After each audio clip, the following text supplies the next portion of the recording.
Change ਕਰ ਗਿਆ ਔਰ ਸਾਨੂੰ ਇੰਨੀ ਕੁ ਖੁਸ਼ੀ ਹੈ कि असी तेल महंगा हो गया वो भी भूल गए हैं, आटा महंगा हो गया वो भी भूल गए हैं। आज फैसलाबाद में इतना बड़ा शो लगा, हम शो भूले पड़े हैं। पाकिस्तान और एक और गल 17 ਦੀ ਨਿਸ਼ਾਨ ਸਾਹਿਬ ਰੱਖਿਆ ਗੁਰਦੇਵ ਸਾਹਿਬ ਅਸੀਂ ਜਿਹੜੀਆਂ ਮਹਿੰਗਾਈ ਭੁੱਲ ਰਹੇ ਆ ਇਸ ਤਰ੍ਹਾਂ ਵਕਤੀ ਤੌਰ ਖੁਸ਼ੀ ਦੇ ਵਿੱਚ ਕੇ ਜਿੱਤੇ ਆ। ਬਾਕੀ ਮਹਿੰਗਾਈ ਆਪਣੀ ਜਗ੍ਹਾ ਤੇ ਮਗਰ ਪਾਕਿਸਤਾਨ ਵਰਲਡ ਕੱਪ ਲੈ ਕੇ ਆ ਰਿਹਾ ਹੈ। इंशाल्लाह वर्ल्ड कप साडा है और इंशाल्लाह जीत के दिखावांगे। पाकिस्तान जिंदाबाद, पाकिस्तान क्रिकेट टीम जिंदाबाद, आसफ अली जिंदाबाद, बाबर आजम।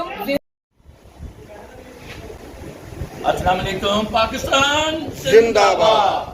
जिस तरह पाकिस्तान के तीनों मैचों में हमारे खिलाड़ियों ने परफॉर्मेंस दी है, मुझे उम्मीद है और इंशाल्लाह हम सब मिलकर ये दुआ करते हैं कि इस मरतबा T20 वर्ल्ड कप है जो इंशाल्लाह पाकिस्तान के नाम होगा और हमारे जो खिलाड़ी खेल रहे हैं ये इंशाल्लाह हमारे मुल्क का नाम रोशन करेंगे और ये वर्ल्ड कप जीत कर पाकिस्तान में जरूर लाएंगे। सखावत साहब गल पता की है कि ऐतकी अल्लाह पाक दी ना खास रहमत आ माशाल्लाह साडे पाकिस्तान ते कि एडा अच्छा खेल रहा और इन्ने दिल ला के खेल रहे हैं।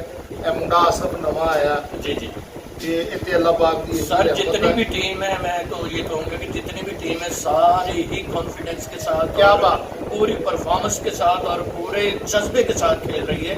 कौम का जज्बा इनके साथ है, इनका जज्बा कौम के साथ है, तो इंशाल्लाह कप हमारा है। पाकिस्तान जिंदाबाद। जी असलम साहब तुसी की कहना चाहोगे? असल ਦੇ ਵਿੱਚ ਅੱਲਾਹ ਪਾਕ ਨੇ ਪਾਕਿਸਤਾਨ ਵਾਸਤੇ ਵਰਲਡ ਕੱਪ ਤਕਦੀਰ 'ਚ ਲਿਖਤਾ ਹੈ। ਇਹ ਸਾਡਾ ਯਕੀਨ ਆ ਕਿ ਪਾਕਿਸਤਾਨ ਨੂੰ ਇਹ ਵਰਲਡ ਕੱਪ ਮਿਲਣਾ ਹੀ ਮਿਲਣਾ T20 ਦਾ। ਔਰ ਸਾਡੀਆਂ ਸਾਰੇ ਦੋਸਤਾਂ ਦੀਆਂ, ਸਾਡੇ ਪਾਕਿਸਤਾਨੀਆਂ ਦੀਆਂ, ਸਾਡੇ ਫਨਕਾਰ ਬਰਾਦਰੀ ਦਾ ਇਹ ਬਿਲਕੁਲ ਦੁਆਵਾਂ ਤੁਹਾਡੇ ਨਾਲ ਆ ਤੇ ਪਾਕਿਸਤਾਨ ਤੇ ਇਨਸ਼ਾਅੱਲਾ ਜਿਤਨਾ ਵਰਲਡ ਕੱਪ ਉਹਦੀ ਵਜ੍ਹਾ ਕੀ ਹੈ? ਪਾਕਿस्तान जिंदाबाद। जी आसफ इकबाल साहब। जी myself Asaf Iqbal and Asaf Ali दोवें ही जिंदाबाद। एक और छोड़िए आगे लिया एक मैं रिक्वेस्ट करनी है पीसीबी ਨੂੰ ਕਿ ਖੁਦਾ ਦਾ ਵਾਸਤੇ ਇੰਡੀਆ ਦੇ ਤਰਲੇ ਕਰਨੇ ਛੱਡ ਦਿਓ ਹੋਰ ਬਲਕਿ ਤੁਸੀਂ ਨਾ ਕਰ ਦਿਓ ਕਿ ਇੰਡੀਆ ਅਸੀਂ ਤੁਹਾਡੇ ਨਾਲ ਨਹੀਂ ਖੇਡਣਾ ਨਾ ਨਿਊਜ਼ੀਲੈਂਡ ਨਾਲ ਨਾ ਇੰਗਲੈਂਡ ਨਾਲ ਨਾ ਇੰਡੀਆ ਨਾਲ ਮਾਰੋ ਇਹਨਾਂ ਨੂੰ ਨਦੀ ਪੈ ਚਲੋ पाकिस्तान पाकिस्तान क्रिकेट टीम जिंदाबाद। आसफ इकबाल और आसफ अली जिंदाबाद। पाकिस्तान जिंदाबाद। पाकिस्तान क्रिकेट टीम जिंदाबाद। वर्ल्ड कप इंशाल्लाह ਸਾਡਾ ਹੈ ਲੇਕਿਨ ਸਿਆਸਤ ਚ ਨਹੀਂ ਆਉਣਾ ਬਾਬਰ ਆਜ਼ਮ।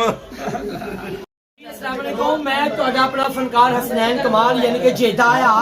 ਮੇਰੇ ਨਾਲ ਬੜੇ ਅੱਛੇ ਸੁਪਰਸਟਾਰ ਫਲੈਕ ਸ਼ੇਖ ਸਾਹਿਬ ਕੁਬੂਤਲੀ ਸਾਹਿਬ ਇਹ ਆਪਣੇ ਇਜ਼ਹਾਰ ਕਰਨਗੇ ਪਾਕਿस्तान ਦੇ मैच जीते जी। हाँ साहब यार चार छक्के एंड ते पूरे नशे कराते मजे कराते पाकिस्तान जिंदाबाद। जी ਭਾਜੀ ਇਦਾਂ ਦੇ ਛੱਕੇ ਲਾਏ ਨੇ ਜਿੱਦਾਂ ਨਿਊ ਖਾਨ ਫੈਸਲਾਬਾਦ ਤੋਂ ਸਾਦਕਾਬਾਦ ਨੂੰ ਨਿਕਲਣੀ ਹੈ।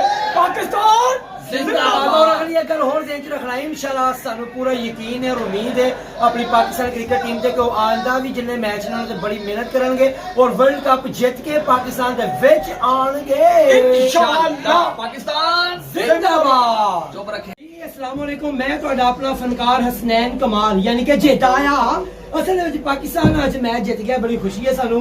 ਅਸੀਂ ਆਪਣਾ ਸ਼ੋਅ ਪਰਫਾਰਮ ਕਰਨ ਤੋਂ ਬਾਅਦ ਆਪਣੀ ਐਂਟਰੀਆਂ ਤੋਂ ਬਾਅਦ ਪਾਕਿਸਤਾਨ ਦੀ ਐਸੇ ਮੁਬਾਰਕਬਾਦ ਪੇਸ਼ ਕਰ ਰਹੇ ਹਾਂ ਜਿੱਤਣ ਦੀ ਖੁਸ਼ੀ ਦੇ ਵਿੱਚ। ਔਰ ਸਾਡੇ ਨਾਲ ਸੋਮੀਆ ਚੌਧਰੀ, ਸੋਨਮ ਚੌਧਰੀ ਔਰ ਵਫਾ ਅਲੀ ਇਹ ਸਾਡੇ ਨਾਲ ਮੌਜੂਦ ਨੇ ਔਰ ਇਹਨਾਂ ਨੂੰ ਪੁੱਛਦੇ ਹਾਂ ਕਿ ਪਾਕਿस्तान ਟੀਮ ਦੇ ਹਵਾਲੇ ਨਾਲ ਇਹਨਾਂ ਦਾ ਕੀ ਆਪਣਾ ਖੁਸ਼ੀ ਦਾ ਇਜ਼ਹਾਰ। पाकिस्तान जीतिया, बहुत खुशी हुई है, बहुत मुबारक हुई है। पाकिस्तान जिंदाबाद। ਤੁਸੀਂ ਦੱਸੋ ਜੀ ਤੁਹਾਨੂੰ ਪਾਕਿस्तान ਟੀम। बहुत अच्छा लगा, बहुत अच्छा। इंशाल्लाह ऐसे ही जीते रहे। वर्ल्ड कप लेके आना और आज जीतना। जी वफा जी आप बताएं।